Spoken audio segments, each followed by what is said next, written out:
घोडबंदरचं पहिलं भारतीय जनता पार्टीचं ऑफिस आहे प्रभाग क्रमांक 3 मध्ये चालू झालं होतं 2013ला.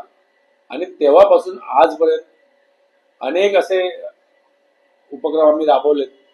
तिथं आधार कार्ड, पॅन कार्ड असेल, असे अनेक आमदार संजय केळकर साहेबांच्या माध्यमातून असतील. इव्हन मुलांना कम्प्युटर क्लास असेल, महिलांसाठी beauty parlour courses, mehndi classes, even आमचे काही स्थायी प्रोजेक्ट सुद्धा आहेत. या विभागामध्ये आम्ही 2 मुलांसाठी अभ्यासिका सुद्धा चालवतो दररोज संध्याकाळी 6 ते 8. या व्यतिरिक्त जे मुलं मुली आहेत, मुलींचं प्रमाण जास्त आहे, अशा मुलींचं सेल्फ डिफेन्स शिकण्यासाठी म्हणून छत्रपती शिवाजी महाराजांची जी शिवकालीन पारंपरिक शस्त्रकला आहे, त्या शस्त्रकलाचं प्रशिक्षण शिवसंस्कृती प्रतिष्ठानच्या माध्यमातून 10 वेगवेगळ्या ठिकाणी, म्हणजे ठाणा असेल, नवी मुंबई आहे, भिवंडी, अशाच 10 ठिकाणी ते प्रशिक्षण चालतं. त्याच्यामध्ये लाठीकाठी असेल, तलवारबाजी असेल, भाला असेल, दानपट्टा असेल, असे प्रशिक्षण दिलं जातं. या प्रकारे जे मुलांचा शैक्षणिक असेल किंवा सेल्फ डिफेन्स असेल, या सगळ्या विषयामध्ये आम्ही काम करतो. त्याच्या व्यतिरिक्त या विभागातल्या ज्या शाळा आहेत, शाळेला चांगल्या सुखसोयी मिळाव्या म्हणून शाळेसाठी वेगळं खास मुलींसाठी हायजेनिक टॉयलेट असेल किंवा प्रयोगशाळा असेल, कम्प्युटर लॅब असेल, सोलर सिस्टीम असेल, अशा सुद्धा गोष्टी आम्ही दिलेल्या आहेत. इव्हन या शाळेला बोर्डची आवश्यकता असेल, बोर्ड काढून देणं, अशा विविध गोष्टी आम्ही या ठिकाणी केलेल्या आहेत. काही ठिकाणी म्हणजे लोकालीला आपण बघितलं असेल, रोड वायडिंगचा विषय असेल, बऱ्याच वेळा तो बंद पडला होता. तो चालू करण्यासाठी आम्ही वेगवेगळे आंदोलनं केलेली असतील. किंवा या विभागामध्ये जो फेरीवाल्यांचा विषय आहे, बांगलादेशी घुसखोर बांगलादेशी फेरीवाल्यांचा विषय असेल, त्या विषयात सुद्धा आम्ही बरीचशी त्या बांगलादेशी हटाव मोहीम राबवली होती आणि काही बांगलादेशी फेरीवाल्यांना पकडून सुद्धा दिलेले आहे. त्याच्यामुळे हा पूर्णपणे स्लम विभाग असल्यामुळे इथं पाण्याची समस्या मोठी होती. की मी स्वतः हायकोर्टामध्ये पाणी शॉर्टेजवरती गेलो होतो. त्याच्यामुळे या विभागात अनेक समस्या आहेत.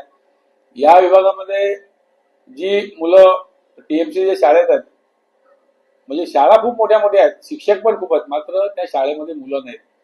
आणि त्या ठाणे महानगरपालिकेचा जो पैसा आहे, त्या टीएमसी शाळेतल्या एका मुलाच्या पाठी जवळजवळ 1.25 लाख माझ्या अंदाजाने खर्च होतोय. म्हणजे या पैशांचा जो वेस्टेज सुद्धा आहे. या विभागात टीएमसीच्या अनेक विहिरी होत्या किंवा हातपंप होते, ते सुद्धा मोडून पडलेले किंवा ते वापरायला पाणी सुद्धा नाही. असे बऱ्याच समस्या या ठिकाणी आहेत. तर त्याच्यातलं आम्ही बऱ्याचशा काही विहिरींचा गाळ साफ सुद्धा करून दिलेला आहे. म्हणजे समस्या अनेक आहेत, पण नियोजन काय मात्र नियोजन शून्य कारभार इकडे चाललेला आहे. त्याच्यामुळे भारतीय जनता पार्टीतून विद्यार्थी असतील किंवा मुलींच असतील, का महिलांसाठी एनएमए मुक्त भारत कॅम्प असेल, असे विविध उपक्रम आम्ही राबवले त्या विभागामध्ये आजपर्यंत.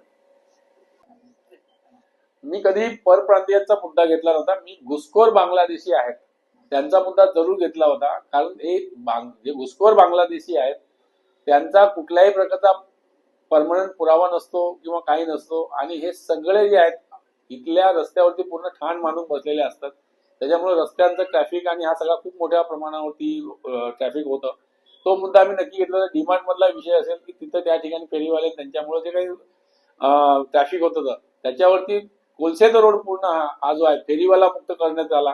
जेणेकरून तिथल्या जी काही लोकसंख्या इकडे वाढते, जे नवीन मोठे मोठे कॉम्प्लेक्स होतात, त्यांना येण्या जाण्यासाठी रहदारीचा खूप मोठा ट्रॅफिकची समस्या होती.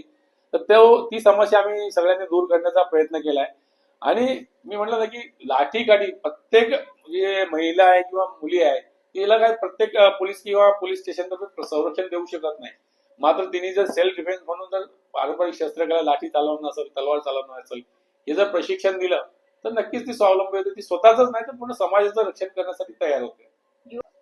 युवकासाठी माझं एकच म्हणणं की मी म्हटलं ना की या विभागामध्ये चांगल्या त्यांना शाळा असल्या पाहिजे, चांगले कॉलेज असलं पाहिजे आणि जे चांगल्या कॉलेजमध्ये शिक्षण घेतील त्यांना चांगला रोजगार मिळाला पाहिजे. त्यासाठी आम्ही अनेक रोजगारासाठी शिबिर सुद्धा घेतलेले आहेत.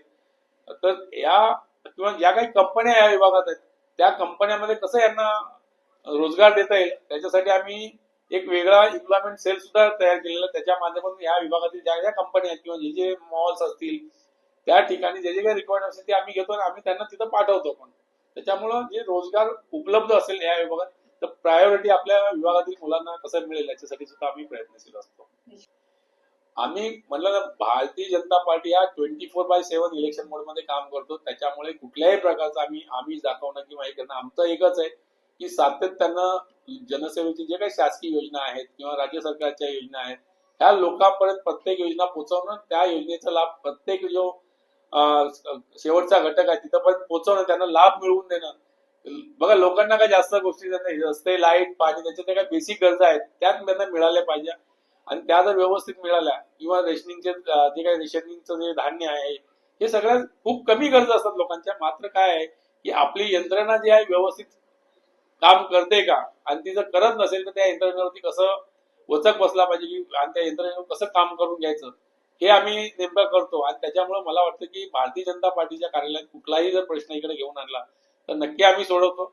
येणाऱ्या इथल्या ठाणे महानगरपालिका इलेक्शन मध्ये मी एवढंच आवाहन करणार आहे लोकांना, जो विकास केंद्र सरकार करतंय, राज्य सरकारमध्ये भारतीय जनता पार्टीचं सरकार आहे ते करतंय, जर विकास आपल्या दारापर्यंत करायचा असेल, लाईट, गटार, पाणी जे काही विषय आहेत, तर स्थानिक नगरसेवक सुद्धा भारतीय जनता पार्टीचा असला पाहिजे आणि ठाण्याचा महापौर सुद्धा भारतीय जनता पार्टीचा असला पाहिजे, जेणेकरून जो विकास आहे तो घरापर्यंत आपल्या पोहोचेल. आणि आपल्या घरापर्यंत जर विकास पोहोचवायचा असेल तर सगळ्या इथल्या नागरिकांनी भारतीय जनता पार्टीला मत दिलं पाहिजे आणि मत द्यावं असं मी सगळ्यांना आवाहन व्यक्त करतो. या विभागामध्ये ट्रॅफिकची मोठी समस्या आहे, त्याचं व्यवस्थित नियोजन असं केलं पाहिजे. कारण जे पार्किंगचा मुद्दा आहे, बेवारस पार्किंग आहेत, त्याचं व्यवस्थित नियोजन केलं जाईल. पाणी समस्या, ठाणे हे तलावांचं शहर असलं तरी त्या तलावांचं पाणी कसं फिल्टर करून त्याचा वापर करता येईल याच्यामध्ये आपण काम केलं पाहिजे. कारण ते पाणी तलावाचं शहर असून ते पाणी पूर्ण वेस्ट जात आहे, कुठल्याही प्रकारचं रियूज होत नाहीये. म्हणजे पाण्याचा स्रोत मोठ्या प्रमाणावरती, मात्र रियूज कसं करायचं किंवा फिल्टर करून कसं वापर करायचं हे सगळ्या गोष्टी आहेत. किंवा जे म्हणलं ना, ठाणे महानगरपालिकेच्या शाळा आहेत त्या प्रत्येक विद्यार्थ्यांच्या पाठी ₹1.25 लाख अतिशय खर्च होतो. आणि ज्या दुसऱ्या प्रायव्हेट शाळा आहेत तिथं विद्यार्थ्यांची जी फी आहे नाममात्र आहे, मात्र त्यांना ती व्यवस्था नाहीये, ती बिल्डिंग नाही, अम्युनिटी नाहीये. तर हे कुठंतरी मला वाटतं की इकडं विद्यार्थी आहेत, इकडे विद्यार्थी नाहीत आणि सगळे फॅसिलिटी, ह्याचं कुठंतरी नियोजन घालून पण दिलं पाहिजे, जेणेकरून ठाणे महानगरपालिकेचा जो पैसा वेस्ट जातो तो कुठंतरी वाचला पाहिजे. आणि मी म्हणलं ना की सुनियोजित विकास झाला पाहिजे आणि तो करण्यासाठी नक्कीच आम्ही बांधील राहू.